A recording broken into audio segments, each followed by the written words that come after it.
একটা ছোট্ট শহরের পাশে রেল লাইনের ধারে থাকত একটি পথকুকুর। নাম তার বাঘা।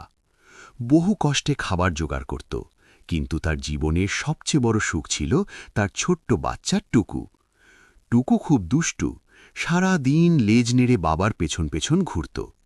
বাঘা যতই ক্লান্ত থাকুক, টুকুর মুখ দেখলেই সব কষ্ট ভুলে যেত।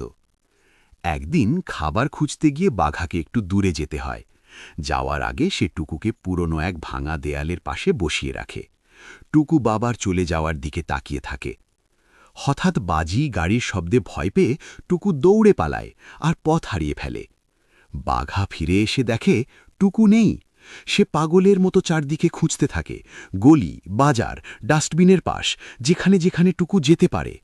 রাত হয়ে যায়, বৃষ্টি নামতে শুরু করে, কিন্তু বাঘা থামে না। অন্যদিকে টুকু ভয়ে কাঁপতে কাঁপতে একটা দোকানের ছাউনি তলায় বসে থাকে, তার চোখে শুধু বাবার মুখ।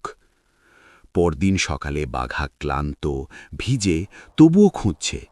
হঠাৎ সে পরিচিত একটা ক্ষীণ ডাক শুনতে পায়, ভুঁ ভুঁ। সে দৌড়ে গিয়ে দেখে টুকু। টুকু বাবাকে দেখে লাফিয়ে জড়িয়ে ধরে।